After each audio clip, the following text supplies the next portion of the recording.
Bote na bino bozolanda Congo Promo, Congo Promo eza émission na biso, émission na bino bosepela nango mingi, lelo eza deuxième numéro toye kosala na Mbandaka, omoni tolati ba makaro ya ba participants na conférence de gouverneurs eza événement au biso to anosaka yango padakala oyo ezali na ba blocage mais finalement bokonza mboka aye asali a présider ba assise, il y a eu plus de paix que de mal, makamnyo sur l'équipe bien toko quand on a les à côté à conférence des gouverneurs ou peut-être bon on a média mon soutien mais nous sommes et qu'on les canne Congo Promo pour la Sabino arrivé à chef de l'État pour la Sabino basi dès que ça m'a qui doit avoir réaction à la population par rapport na ville dès qu'il y avait ba konzebele on a reçu na bateau ba ordre de mission ba qui à peu près 2900 au ba na ordre de mission ba on se fait identifier na bateau donc la ville a accueilli plus de 6000 personnes contrairement à bateau ba na au ba non Bandaka bato basala bato toilette na mai bamelaka mai ya mabele mais tout le monde y compris les chefs de l'État ba yamba na ba condition à bien pour dans na Congo Promo lelo comme d'habitude dans comme qui va être mbote de Michel Luangi mbote pe na balandi Congo Promo tout ko ba annonce conférence des gouverneurs de Salami il y a eu plus de paix que de mal ba prédilection Salami que non et ko salamate et ko zalate boy mais et Salami observation dans les années attaque bien sûr, mais en tant que Congolais par rapport à l'équipe, à sa partie. Observation, Ezali, de Michel d'abord, Bissotoza, journaliste. Il y a beaucoup de gens, au moment où on a dit que Salam Salam Bazali, Jalé les bandés pas journalistes parce que journalistes, ceux qui ont Yamabe à Koloba, ceux qui ont Malama Kokomis. Bateau Bakomona Mabe, Wana Bakomona Kidokola, Lobina Mutunabiso, Bosekadam Tajale. Bateau Yamalama Wana Kimakambazo, le Béda vrai. Dans le Biango, parce que Lélo, Congo Promo, il y a un trophée, il y a réussite, il y a conférence de gouverneurs. Aujourd'hui, même maman Sala Kabilanga, Telika TV, non. Bana Nangaï, Bandeko Nangaï, félicitations, Bossali Moussala pour la réussite. Et la crédibilité d'être journaliste. Et nous avons mis Balé, Ezali, de Michel, Batomosu Bakotia Tembetan, on a dit que plus de 6000, Bakolo Baba Jeune, il n'y a plus de 6000 Wana pour Bakomana Mbandaka. Bato Mounene Lokola Kokolo. Et yaki na avion et sali bateau par jour Congo c'est à 4 tours et salamate et aux hommes on a récite bateau balé bameli et puis et même épanouissement et pas la population sur place il y a bateau ba hôtel bateau ya hôtel bateau ba restaurant bateau ba moto bateau donc bateau nyonso va se retrouver parce que il y a ngoto lobaka na yo ke koya ya président de la République ils ont un bénéfice pour nangana comme qui fait na Michel Luangité mais ils ont un bénéfice pour la population peu bénéfice pour le président de la République parce que ndenge communion na yena bana ya Mbandaka communion na bana Équateur est-ce que lelo na élection biso to kolobate mais président de la République boko a une réponse pour nani ayaki afandi na bango alali autant de jours à s'enrôler awa na Mbandaka ils ont vraiment honneur et puis coup de chapeau parce que Yemoka Lobiango, à l'objet de la conférence de gouvernement, Salamo est la 9e édition, mais depuis mandat naïe, Oyo, ils ont une réussite. Mokonzambo a fandi na dîner 1h du matin. Alors, 2h. Le service à sécurité, même pas au cas où lobby tout le monde, Mokonzambo a dans la tendue boité. Oui, c'est détendu boité parce que à Koutani, la population va voter qui est. Population va sepeli, il n'est pas sepeli parce qu'à mon bateau va faire ça beaucoup conditions ça molona Gérophare et ça pour la population Équateur va contribuer pour la Gérophare na mokonzata molana. Voilà, va contribuer na Gérophare on a pas mokonzata molana effectivement mokonzata yaki mais na kozonga na olo tio loba awa so iba loba jalelo so ideni oboy na média eza ba babenga ka ligne éditoriale eza bino mo ba kolon média bo définir que par rapport na événement boy biso do bandolo ba boy par rapport na mutu boy do bandolo ba boy. Et puis, bah, la guerre Ukraine. Tous les médias français sont contre la Russie. Est-ce que Russie? Donc, ils ont médias à définir objectif. À ça, la non, ngai na ligne éditoriale, ngai na événement boetel, na ozalasima mutu boetel. Bien sûr que c'est l'objectivité, mais par rapport à la ligne éditoriale, c'est la ligne éditoriale qui prime. Il y a un moment na médias français ceux qui Ukraine même à ça musique va bien linga contre la Russie. Donc, beaucoup comprendre biloko wana, c'est-à-dire que journaliste objectivité zali mais attends la ligne éditoriale na à définir ndé dans la Congo Promo que non par rapport à événement boye biso to sala boye par rapport à likama boye to koloba boye par rapport na boye donc na kacho maloba tende ko Michel batebele balobaki na Kinshasa batu bakolala wapi bobo boloka salinini bobo boloka bomi province et senga ki souci na biso zalaki lokola province ya Grand Équateur nyokwama na kofingana na kotongana na makambo ya lokuta parce que oya longba oya kota oya salabo est-ce que biso to comme gouverneur bobo boloko lelo chef de l'état ye amoni et puis président de la haute solo ba oya TV président de la République alobi en tout cas bobo ndenge balobaka na ba journaliste ko za meilleur gouverneur Grand Équateur oza vraiment au sali misala na ba moment difficile en tout cas oza vraiment représentant valable nanga et est-ce que biso to échouer ce qui mo konzamboka ya kate comment yo mo na Grand Équateur de fait sa journaliste mbongo pour aya ko finga province mais ba journaliste ba laki na moi crédibilité ba kosaki tango lelo mo konzamboka ye ba service nyose ye sikona na bimi ridiki eta journaliste oke ko lia mbongo pa mutu po ya kokosa on peut information lokuta yango ko felo mibalo bakake lokuta et ya ka vite dans sincère mais vérité ya kan escalier ko comme ya Félix Tshisekedi awa ba journaliste belé ba sili lokuta yango ba bangaki ko ya ba yete parce que ba biki o ba kosaka et ko za la réalité te lelo mo konzamboka moni banzela amoni ba wenze fulu ezate mbule beti na mbandaka ko banda tongo ti 16h ville zindité de Michel donc pour na biso Zambé na bakoko ka bazwa loko le Congo promo quand même la féliciter non c'est pas la population mais na ba équipe patron so ba ya qui même na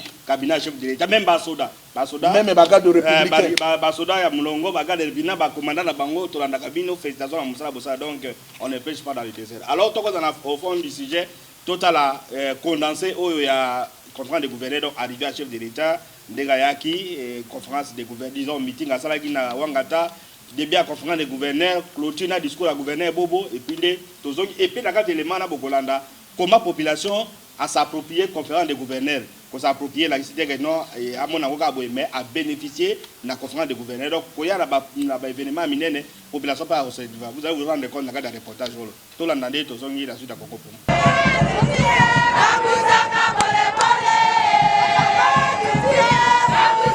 Mercredi 21 décembre 2022, vers la fin de la journée, l'avion présidentiel atterrit à l'aéroport de Mbandaka. En tête du comité d'accueil, le gouverneur de l'Équateur Bobo Boloko et son épouse, Mado Boloko. Après les honneurs militaires, le chef de l'État Félix Antoine Tshisekedi Tshilombo quitte le tarmac. À sa sortie de l'aéroport, c'est une foule immense qui l'attend. Chants, cris de joie, danse à l'honneur du couple présidentiel. Tous les ingrédients réunis par la population de Mbandaka pour un accueil digne de son rang. Le cortège présidentiel a du mal à créer un chemin tout au long des 6 km qui séparent l'aéroport à la maison communale de Wangata où une foule immense attendait le chef de l'État depuis les premières heures de la matinée. Sur place, le premier à prendre la parole, c'est le gouverneur de la province de l'Équateur, Bobo Boloko Bolumbo.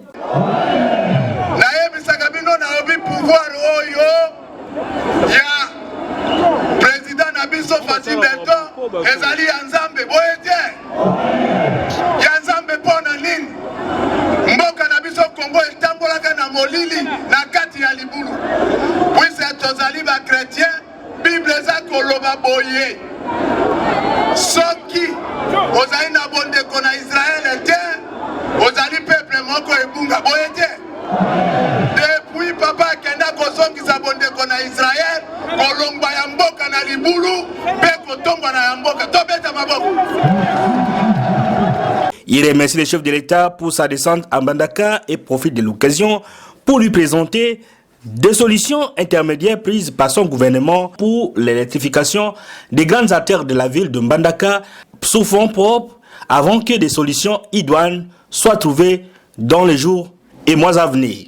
Ebele ekoti kaka na période na yo Mbandaka ezalaka nde molili kotutana oyo sali yango na ekomisa bango basalaka pe boni esengeli to continuer ebongi to bakisa yango voilà kaka yango pamba te pe banzela na banzela bana mboka tokobakisa yango.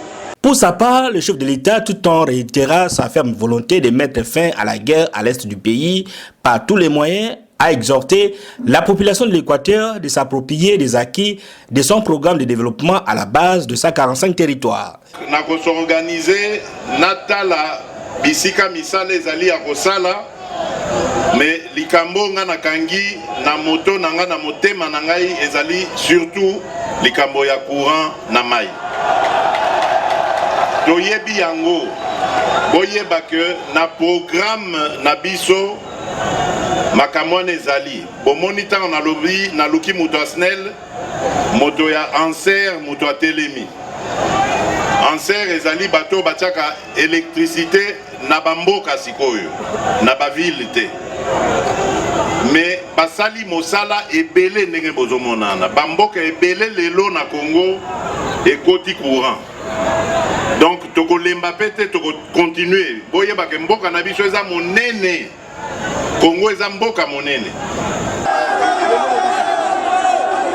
Jeudi 22 décembre 2022, c'est l'ouverture des travaux proprement dit de la 9e session de la conférence des gouverneurs de province sous le thème « Renforcer l'autorité de l'État pour relancer l'économie des provinces à travers les programmes de développement de 145 territoires ». La parole est accordée en premier lieu au gouverneur Bobo Boloko qui, dans un discours limpide, plein d'émotions, maintes fois interrompu par les salves d'applaudissements des délégués venus de tout le pays, a assuré le chef de l'État au nom de la population de l'Équateur pour sa réélection en 2023. Des institutions pour son implication personnelle dans la stabilité de celle de la province de l'Équateur et pour avoir honoré en décidant de lancer l'opération de l'enrôlement des électeurs en Mbandaka.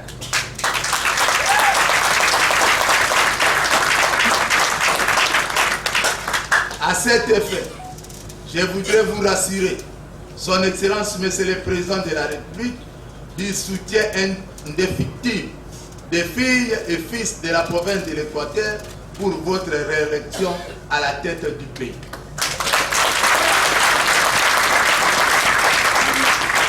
À l'ouverture comme à la clôture, le chef de l'État a exhorté les participants à tout mettre en œuvre pour l'exécution de ces différentes recommandations afin de doter de nos provinces une politique adéquate pour leur développement. Nous sommes donc condamnés à réussir ensemble le PDL 145T par l'intégration et la participation de nos populations rurales au développement de leurs entités respectives. Nous venons de nous acquitter d'une obligation constitutionnelle pour l'intérêt de nos populations et entendons la poursuivre prochainement dans la province du Tanganyika. Je déclare close la 9e session de la conférence des gouverneurs. Que Dieu bénisse la République démocratique du Congo. Je vous remercie. C'est dans une ambiance bon enfant que s'est clôturée la conférence des gouverneurs organisée à Mbandaka. Là où toutes les prédictions apocalyptiques de tout genre avaient résonné comme un reflet, Bobo Boloko et ses administrés ont déjoué tous les pièges pour offrir à l'État un cadre idéal pour la réflexion de son redressement. Au bout du compte, c'est tout le monde qui s'est retrouvé. Restaurants, hôtels, PME, taxis, taxi-moto et la liste n'est pas exhaustive, ont vu leurs bénéfices multipliés par 10 pour certains secteurs d'activité. À titre illustratif, la course des taxi-moto est passée de 500 à 1000 francs congolais, voire même plus. Le repas Maléwa est passé de 2000 à 6000 francs congolais. Certaines chambres d'hôtel sont passées de 20 à 200 $. Liboso to banda même 500 mais si on est mon conseiller pour la population paye belé to ko ma course 1000 to ko ma course 1000 francs liboso pe to banda ko satango nano ba konzi bazaki te to zaki na tozo ba 30000 ba 40000 tango mon konzi pe aye e ko ba 80000 ba 70000 c'est-à-dire to ko se retrouver circulation mbongo penza e komi ndenge mon conseiller. Oui, ezala ba hôtel, ezala ba mama zando, ezala ba place belé siko ba se retrouver na mbongo. Ba ko zwa penza mbongo akumisi fo ndenge mon conseiller. Quand même bien dans ma Bref, tout le monde y a trouvé son compte, y compris ceux qui ont combattu la conférence des gouverneurs. C'est aussi ça, la démocratie congolaise.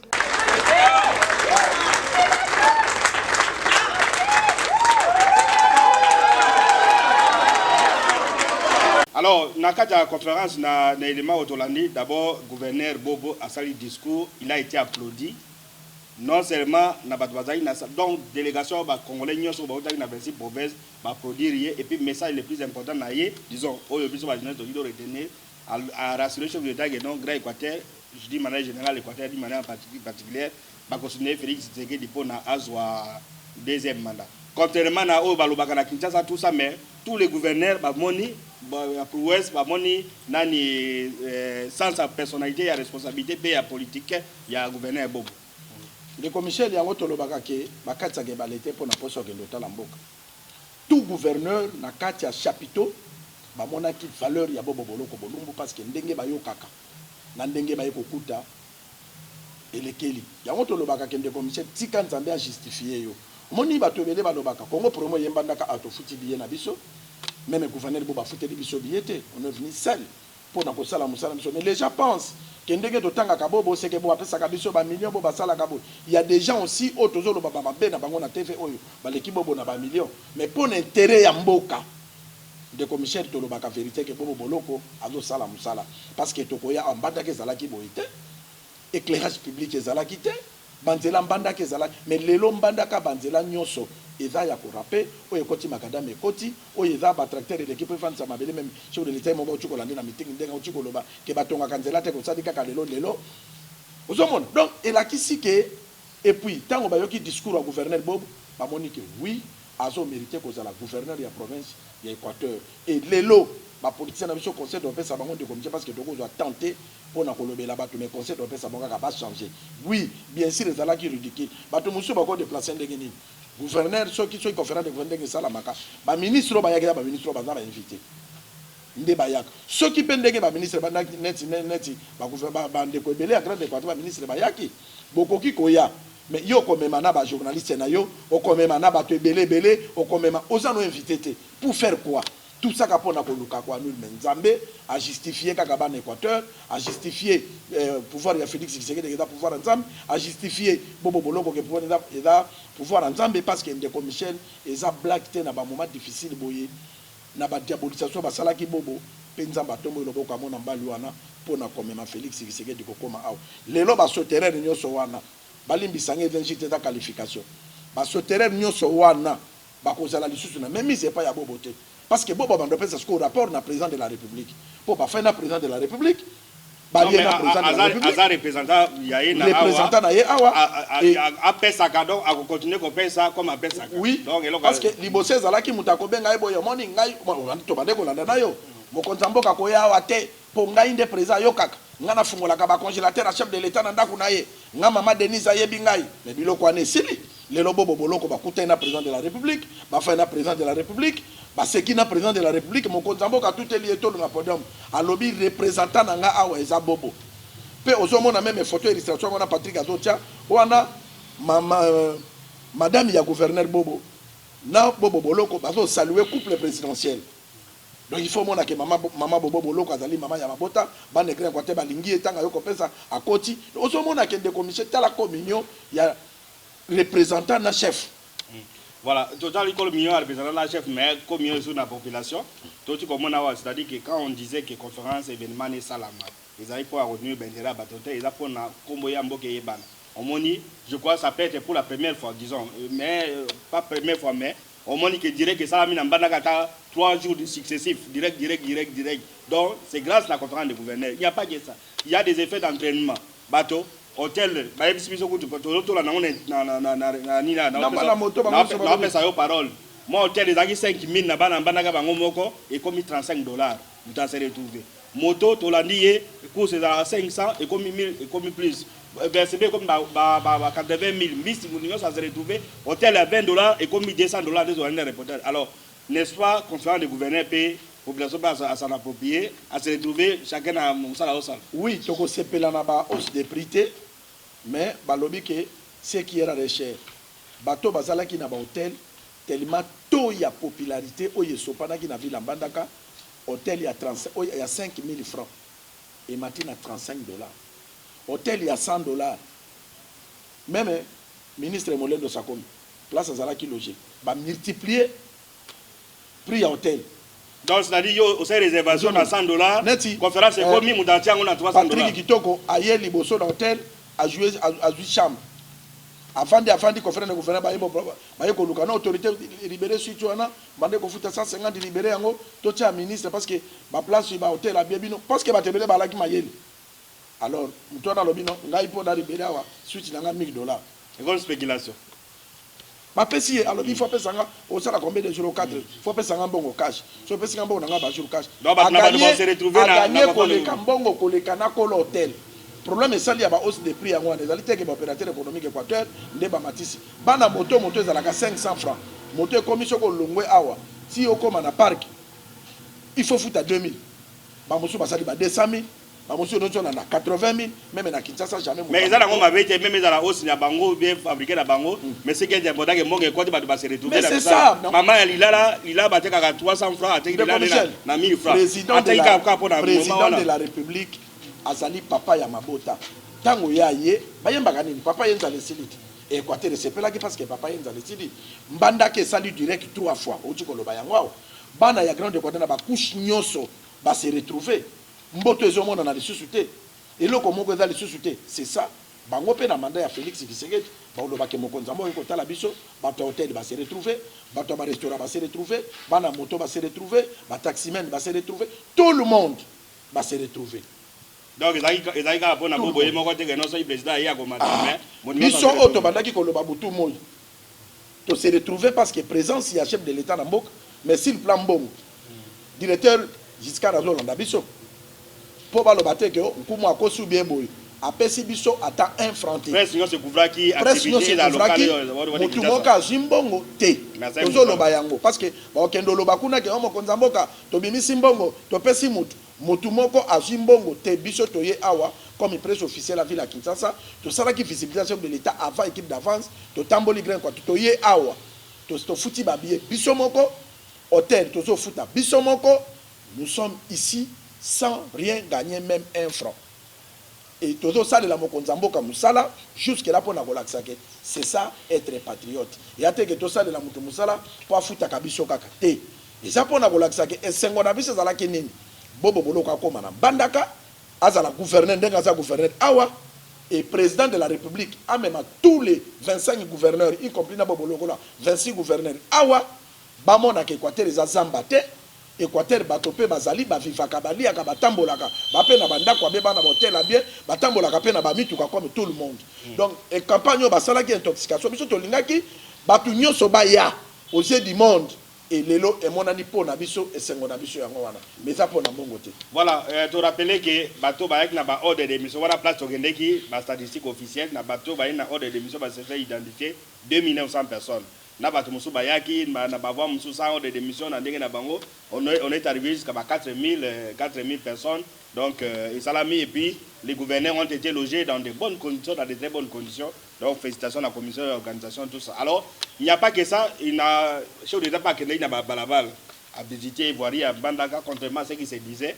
Et il s'est rendu compte qu'il y a un balabal, donc toutes les grandes artères, il y a Bandaka, il y a balabal à Bandaka. Il y a bien réhabilité, Ezali, on voit la réhabilitation, Ezali, on voit la réhabilitation, Ezali, sur des gens se rendent compte, et puis, tu connais que tout le directeur général, il y a OVD, ingénieur Victor Toumba, Azaki Pena, conférence des gouverneurs, il était très satisfait des centres de chef de l'État, il parle au lobby, dans l'interview autour de l'Arabie, que d'ici là, Mbandaka reçoit 29 km, il y a route asphaltée, 29, et ça est belé.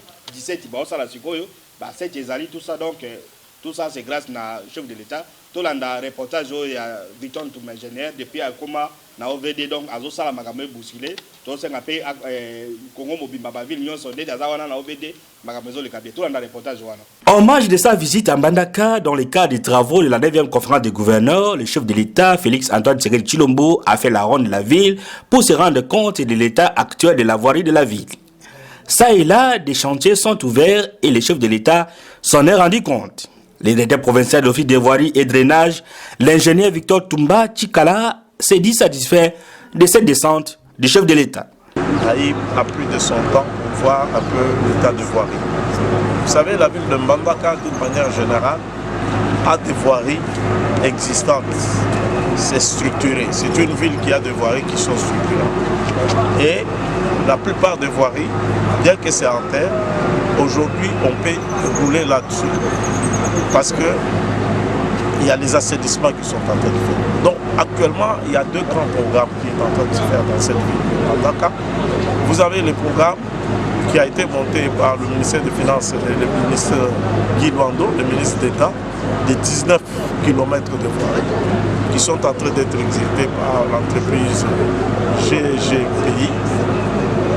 Et nous avons le programme d'entretien routier que nous faisons.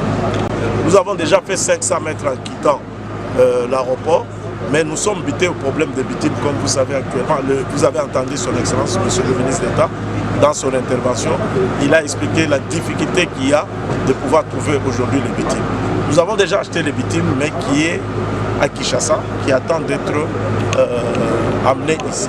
Parce que si on amène, nous allons asphalter les 3 km 500 sur lesquels nous avons déjà fait la stabilisation. Et hier, vous avez vu que nous avons attaqué les 3500 qui restent en termes de stabilisation, en attendant, parce que la pose des enrobés est faite par l'entreprise Afritech qui a les équipements ici. Ce n'est pas l'OVD prépare les plateformes et fait les caniveaux. Mais nous avons aussi l'avenir de la justice où nous avions travaillé avec le FONER et l'avenir Boussira. Mais en même temps, avec le fait que les pluvimixeurs étaient arrivés ici, nous avions travaillé partiellement sur l'avenir Bolengue. Ceux qui connaissent Mbandaka, ils savent que l'avenir Bolengue était dans un état très mauvais. Mais avec le travail que nous avons fait partiellement, nous avons réhabilité partiellement l'avenir Bolengue et l'avenir Elambo qui ont été faits avec les pluvimixeurs.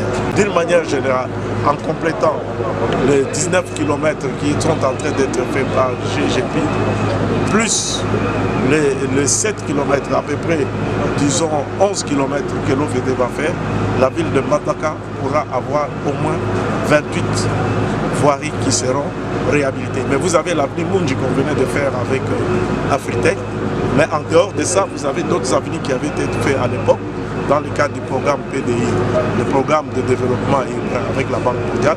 Vous avez l'avenue Yassanyama, et puis vous avez l'avenue Ekena.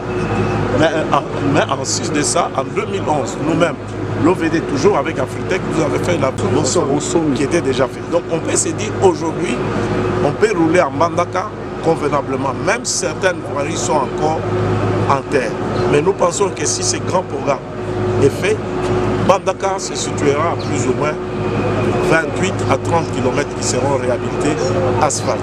Depuis sa nomination à la tête de l'OVD, Victor Toumba ne cesse de s'employer pour doter nos villes un nouveau visage avec des routes bon état, conformément à la vision du chef de l'État.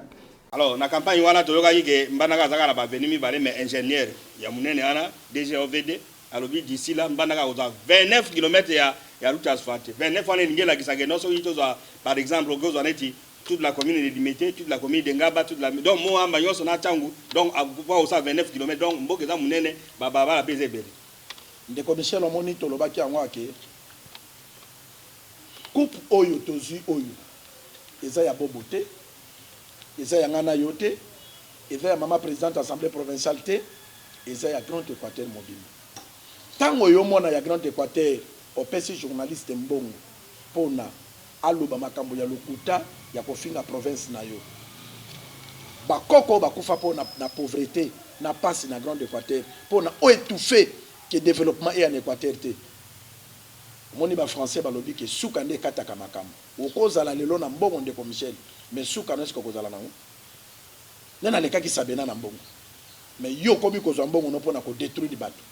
Et ça danger. Et ça danger. Ndeko Michel, ville lokola Mbandaka ezala na nzela moko. Tango ya lobaki, mais ayaki awa, est-ce qu'ayebaki te que un jour vérité ko yebana. Mais confrère na biso na lelo abimi nani.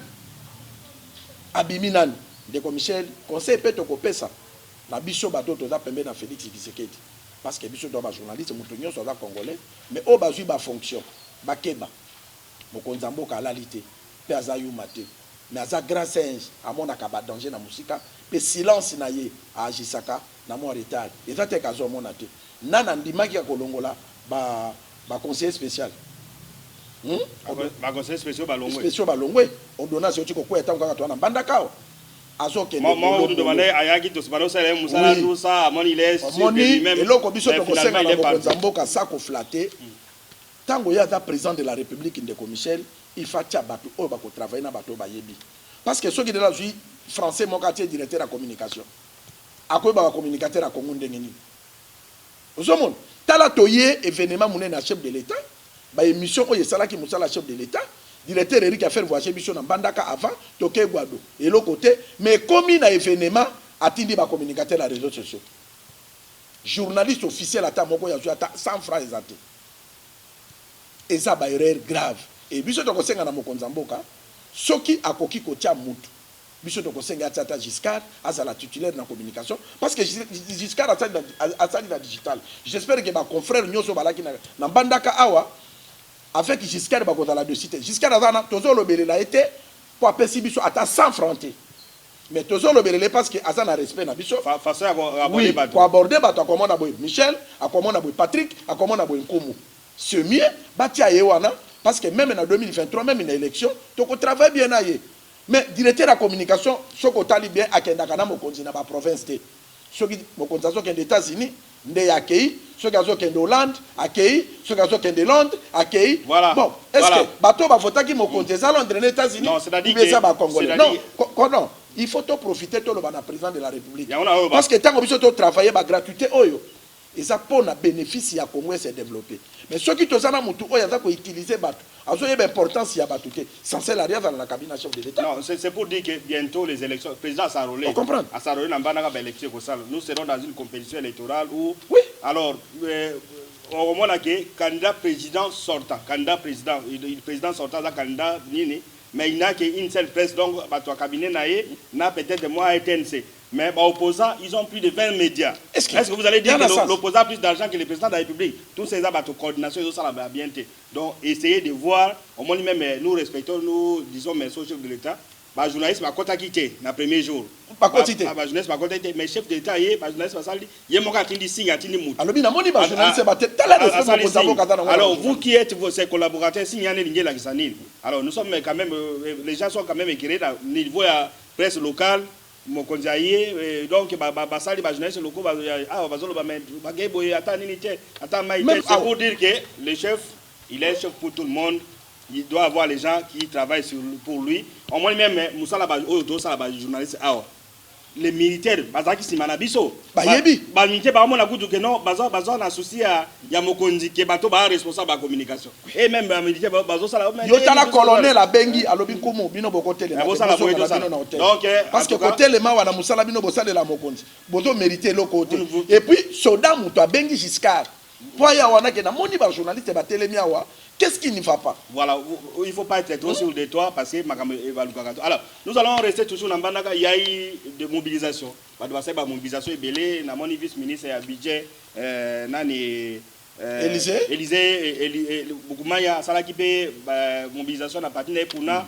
Partout où net INC, Salamakito, dans le reportage, il y a cadre INC, Monen de Sakom, Negayaki, Negasa, mobilisation à chef de l'État. Et puis Togola Kisabino. Parce que Congo pour moi nous sommes allés au-delà. Tola Kisabino, Bakolo Mabele Oyo, chef coutumier a prédire Nini, soy Mokozagoya, Moule Gozalo, Bien Gozalate, soy Gobete, Gobeta Mkoloni, tout ça, et puis message Zanine. Nous sommes les seuls à voir cette image. Tolandana nos moulins de Sako, Miné, dans une Congo pour moi. En marge de la visite du chef de l'État, Félix-Antoine Tshisekedi Tshilombo à Mbandaka, dans le cadre des travaux de la 9e conférence des gouverneurs, le ministre des Affaires foncières, Molendo Sakombi, au cadre de l'UNC de Vital Kamerhe, est arrivé à Mbandaka pour mobiliser les militaires de l'UNC afin de réserver un accueil délirant au président de la République, Félix-Antoine Tshisekedi Tshilombo. À sa descente d'avion, en fin de journée, ce membre du gouvernement Sama Lukonde a été accueilli par Jean-Pierre Bemanga Nkoto Nombe, conseiller du chef de l'État au Collège du Travail et Prévoyance Sociale, ainsi que de haut cadre de l'UNC Fédération Équateur. Des milliers de combattants de l'Union pour la nation congolaise ont envahi les alentours de l'aéroport de Mbandaka, drapeau à la main pour réserver un accueil triomphal à l'un de leurs cadres au niveau national, à l'occurrence le ministre Molendo Sakombi. Malgré le soleil accablant du jour, ces militants de l'UNC sont restés à l'aéroport de Mbandaka tard dans la soirée.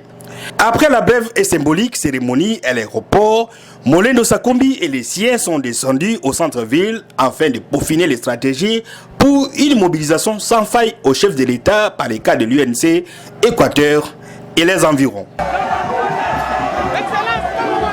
Donc ça c'est un élément parmi tant d'autres. Ministre à budget, vice-ministre à transport, Bazaki Belé, Belé, Congo promote au Banolakizango progressivement.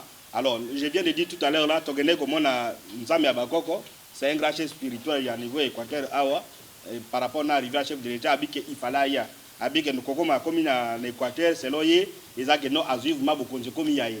Tout l'anda chef coutumier, disons, chef spirituel, Nzambe Abakoko, apprendre Tozongi pour la suite à Congo pour moi.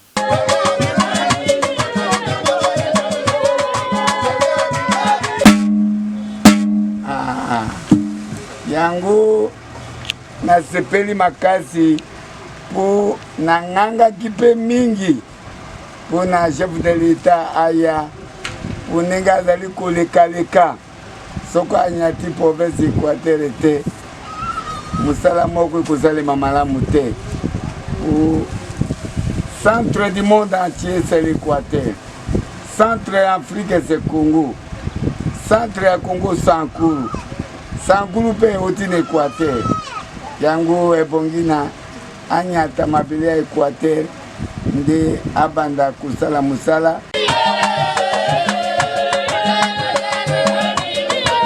Voilà, donc on a un chef spirituel alors que Bamusu Bana Hotel, Bamusu Bana Banini, il a prédit que non, bon, tout le monde est un boule kobeta, bon boule kobeta, mais ceux qui boule beti, et la bénédiction tout ça. Alors moi commentaire par rapport à Nzambe Abakoko, il a prédit arriver à chef d'État dans Ndengena. Oui, Ndeko Michel, et là on a kosenga les alliés Batu, oyo ba organiser un événement parce que événement n'est pas organisé dans le cabinet chef de l'État. Le gouverneur a fait qui pour Nagoyamba Batou.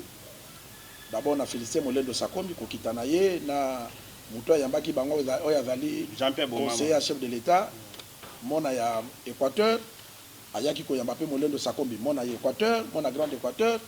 Vraiment, ils allaient très bien. Et puis, INC, ils allaient à la ligne pour Nagolasake. L'union sacrée, ils ont toujours. Je félicite par arriver à Jean-Pierre Bemba Gombo. Azala qui peut awa accompagner qui mon Konzamboka vraiment union sacrée et ça ka continuer à marcher na unité nango. Biso tokende ki au-delà parce que biso to travaille na tous les couches tokenda kati na ba mama bilanga na banani Ndeko Michel. Tokende ki komo na Nzamba Bakoko parce que chaque fois il pleurait pour na kobenga mon Konzamboka ya na Équateur parce que Ndeko Michel nkoyi afanda kana Zamba. Même temps on ba boka ki Satan vanda ki na Zamba na mai. Zamba na mai ezande awa.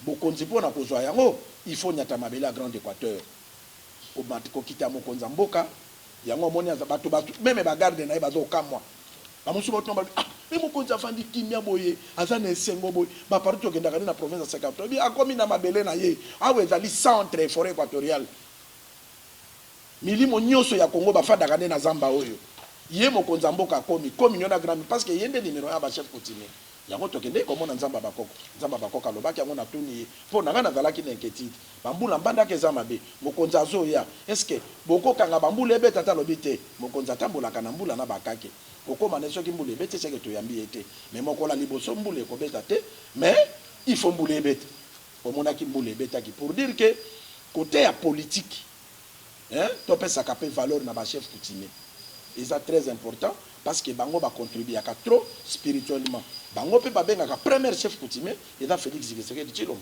ndenga komaki na mbandaka awa ifayamba soki moye zali akuta na pena ba chef coutumier sur na bango mais mbala sima ba chef coutumier ba regretter parce que mokonzi mboka awe komi awa bando ya parce que da fief na ye très bientôt to gena ba maponana mokonzi mboka koya ndenge biso tolobi boy papa ya mabota yoki e kokoma pe e pa na ye pona ayeba ozongela po akutana na Nzamba Bakoko parce que abenga nga même na téléphone alobi nkomo yebisa Félix Tshisekedi na regretter te mais na lingi voyage asima amona ngai. Voilà, biso ko nayi komona Nzamba Bakoko biso suka na libanda yo kota ina suka to bien ni bosola bino mbale. Alors tozonga na conférence des gouverneurs batangi ba recommandation à 8e conférence si ba recommandation salama o ya libosoana plus de 77 ba exécuté au ba exécuter ça quand même ça c'est eux-mêmes qui le disent, c'est le ministre de l'Intérieur. Donc ba recommandation ils ont amaka mais ba exécuter avec espoir que o yambalo ba exécuter. Tout le monde peut discours à chef de l'État par rapport à ba projet à 145 territoires à EBC qui ba gouverner que non, ils a projet bien mais ce que j'ai aimé na malobane que moi suivi, moi contrôle le salam. Alors na projet à 145 territoires ba suivi le salam, contrôle le salam mais et que ça la macan. Bien sûr, ça a été dit dans la conférence des gouverneurs. On a recommandé bateau baza chargé à kosala ngo parce que nous avons vu les DG à Beseko azaki na réunion wana mais wana ba mibale wana mususu ba sitio baganya marché ba mona na te mais apparemment c'est les Beseko qui fait le travail mais au conseiller bangoni pour que musala parce que le chef de l'État a réitéré pour naie et 145 territoires ils a posé ko Bombok alors ba ngona meeting alors ba conférence de gouverneur azoko ndolo alors ko pesa ba bateau wana bazo exécuter conseil n'est passé tout ça permet il y a élection alors mais c'est ça ça sera l'argent ya bateau ya ko détourner ya ko tia poche pe ils seront des députés moi ko simba bango za te pour comme sur la réunion sacrée. Merci Ndeko Michel on y a vraiment suka ya likambo yango wana place biso to lingaki toloba mais biso to koloba parce que mokonzi mboka landa kabiso Ndeko Michel to ke na maponami projet 145 territoires, ce qui est président de la République, avec le exécutant, Sikoy, de Michel Mbongo wana, et Kozala Mungwa. Je vois ça qu'il y a Mungwa sur pas na fleuve. Est-ce que vous avez dit Mbongo wana, ce qui m'a konzambo, avec le exécutant, le wana Sikoy, et Kozala réalisé. Parce que depuis tout wana, oh bah gérer, bah gouverneur de la province, bah député national à fonction, bah député provincial à fonction, bah président na bah président de l'assemblée provinciale, même ministre de même bah ministre de la gouvernement, bah sénateur, mbongo wana et comme nyama ya nzoku ya bango ya kokata. O tozo loba oyo. Chaque fois, to loba ki na mokonzamboka ya mbandaka, aye. O tozo loba o mokonzamboka yo kabiso. Félix Tshisekedi du 2023 ba ko voter yo makasi. Au ma président de la République. Donc, pour voter pour la projet 145 territoires. Donc, au Tchaka, va cadre, pour les macaques qui sont là, mais pour la libérer ma fonds, ils ont peut-être la élection. Pour libérer ma fonds, ils ont la projet na yo il y a 2023. Au démarrer na yango, na 2024. Ce qui élection ici 2024 parce que ce qu'on une semaine après, on démarrer. Ce qui on met qui peut ça yango sikoyo et là comment que se réaliser ça.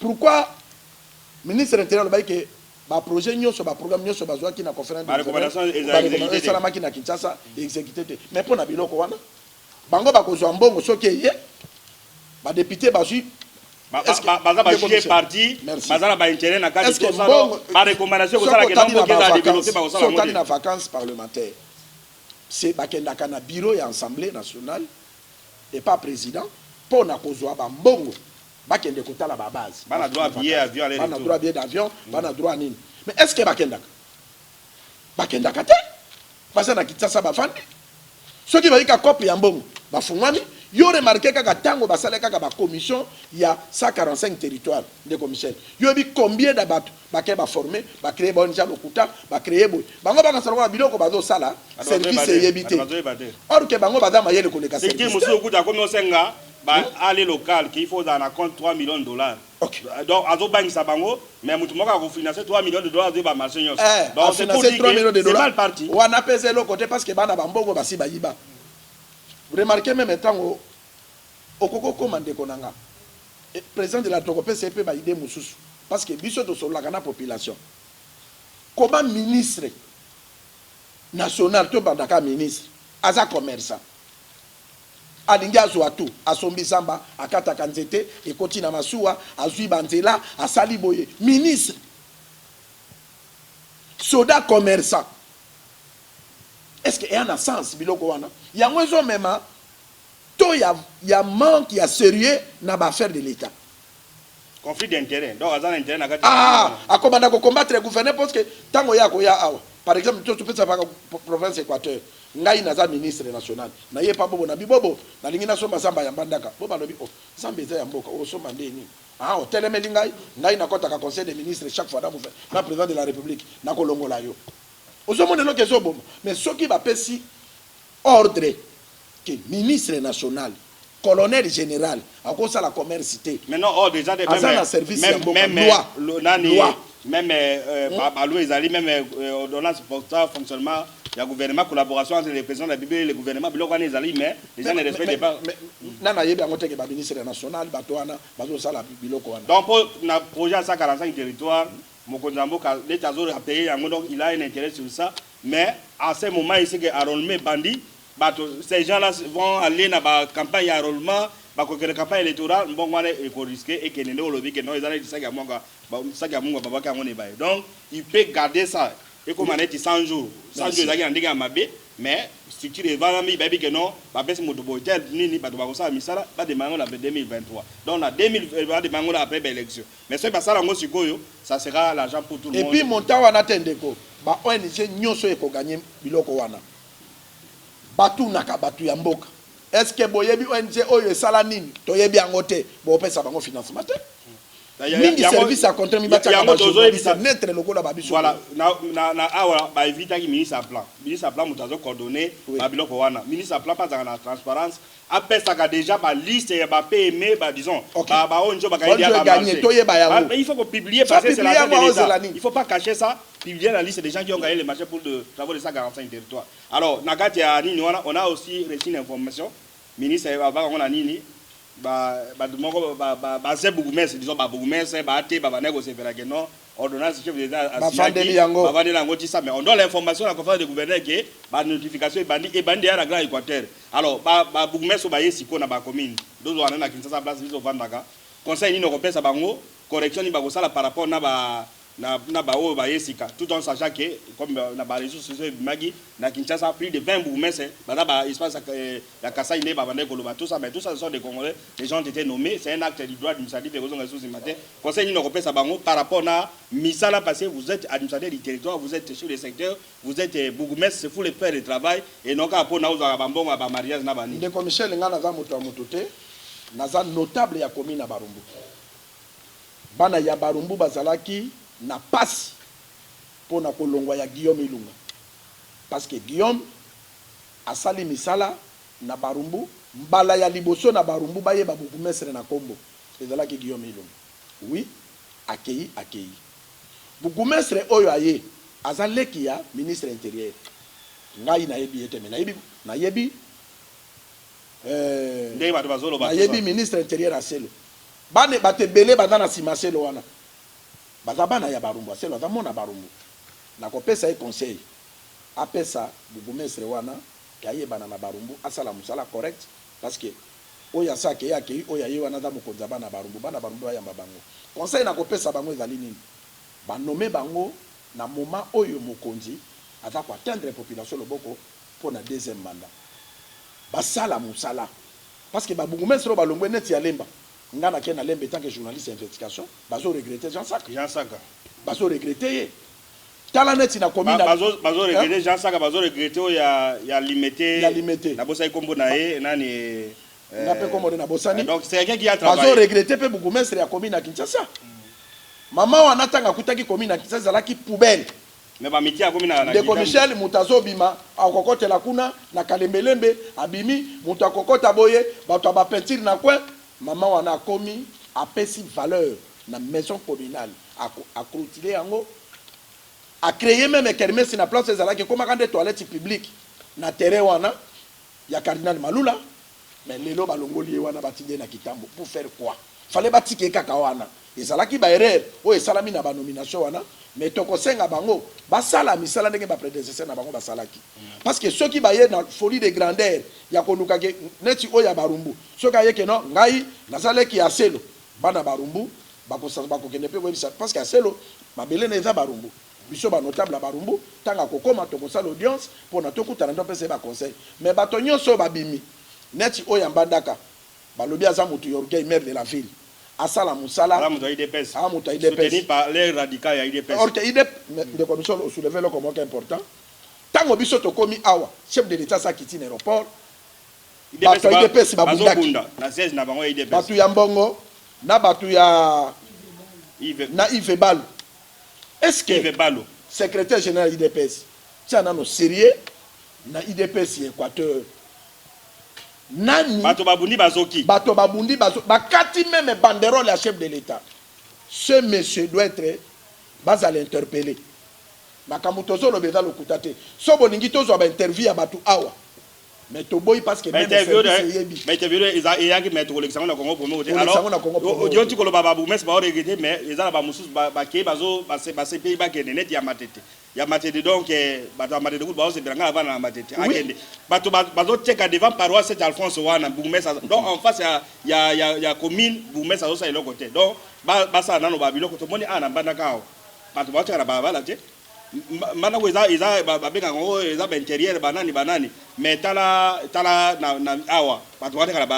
comment la Kinshasa où on prétend que les gens sont civilisés bana ba mayele bana ba nini mais bazoteka même les sols bazoteka la balabala les ate kele na matetele lone ya journal Noël ndere ezate rola bume c'est-à-dire mais compétent ne wani faut kolongola donc toujours interpeller ba autorité ba yewana bazala quand même na souci à population et puis toujours recommander pe ba conférence de gouverneur ba osal ba s'inspirer na modèle ya Congo Brazzaville au ba benga ba bane kuna ba benga municipalisation accélérée. C'est-à-dire que ba conférence de gouverneur ils en a ba ville net ba Kinshasa te ba nani ba Lubumbashi te ba ke na ville ils en ba infrastructure te bobi ke kozala mois de décembre l'état sali ba moyen na même 20 millions de dollars et tu nga ba balabala et ça la ba nini conférence de gouverneur goya il y a pas que conférence de gouverneur ils ont même ba défilé ba 30 juin donc ko luka moyen ko développer ba bazu et puis population ba ko sentir que la biso ba no mona moko donc ba ça eloko wana ya ko sa ba ronde na ba nini et puis ba même ba mbongo on ne peut pas organiser une activité de grande envergure l'état pèse mbongo te c'est non-sens. Alors nous sommes arrivés à la fin à Congo pour moi lelo tout ça ce jour à Makasi na niveau ya Mbandaka et puis ça lelo ezo coïncider na Noël na zo pesa yo parole o pesa o souhaiter joyeux Noël na participant da Congo promo bato wala na biso libota na yo libota ya Patrick Kitoko na banani nyos. Oui, na kobanda joyeux Noël na famille ya Patrick Kitoko infatigable azo tambolaka partout na Congo promo pour na ba image yo bazo mona ti à partir ya Mbandaka za ko emettre vraiment Zambia bakisele 2023 dans l'année réussite pour na Congo promotion des mata yepe aza komata na ko souhaiter pe joyeux Noël na ekachaka voilà katambwe wana madame Yankomo Kivet na pesi ba joyeux Noël na pesi joyeux Noël na ma fille aînée Prisque Elimo Davina Elimo Esther Elimo Brian Yamardala baleke bere comme ya bana na nyonso na pesi bango joyeux Noël et puis na pesi na souhaiter joyeux Noël na église liloba nyonso et pas ya Mozali Sikonde Paul Dominique na maman Safala Marceline maman ya Mabota et na pesi na souhaiter joyeux Noël na mère double parce que comme on a le bien comme vraiment souhaiter na batu nyonso et puis maman dit na pesi ma joyeux Noël et puis na ma fille aînée Christine na Yaya na pesi bango vraiment ba joyeux Noël et puis na kopesa joyeux Noël na Félix Tshisekedi Tshilombo couple présidentiel pour na ninité na Bobo Boloko Bolumbu na maman Mado Boloko Nzambe vraiment Bobo Nzamba justifie pour na kimia na yo continuer kozala nango ko servir ban Équateur kaka ndengo zala kake na ba bafinga kayo na ba oyo balinga kayo oyambaka bango ndenge sosa yambaka bana merci. Voilà, joyeux Noël na ba téléspectateurs na biso Congo promo ba na biso mingi toujours confiance. Je crois que émission oyo nous sommes peut-être on ne prétend pas mais na bato ba otimbandaka ou ba okena Kinshasa a produit émission à qualité boye azate donc félicitations na ba merci na ba attachement ya bango donc ba téléspectateurs Congo promo so joyeux Noël na PCP joyeux Noël na libota na ngai maman ndi na PCP d'abord PES TV déjà PES TV to PCP oui il faut penser à DG Patrick Tio le meilleur partout dans le monde déjà PES TV télévision na iso télévision la biso PES TV la ndema awa to PES Christian na di pro énergie il na pesa ba énergie na banzuzi na ba Richard au bana régie finale ya PES TV Christian Rachel Dine bana na nyoso bango nyoso joyeux Noël na PCP joyeux Noël na église ba catholique nyoso ba fêter le 25 décembre lelo na pena souhaiter joyeux Noël Michel Wana pour la joyeux Noël na sango na biso ABIG na paroisse d'enfance na maternité na ba catholique nyoso ya mokimo mba et puis aussi ça na joyeux anniversaire na maman Nadine Bichilola Nadia Yada les lois ont fêté l'anniversaire na Yada t'espérer Makasi ya Yada ata na bluetooth malgré toi na Mbandaka mais tindela biso to fêter ya biso yo botami yo ya yo lelo maman le 25 tindela biso ata ngapena na mwana Esther ata sans alcool ndenge bosi ayemba donc merci beaucoup ndeto monani na pose koya bayo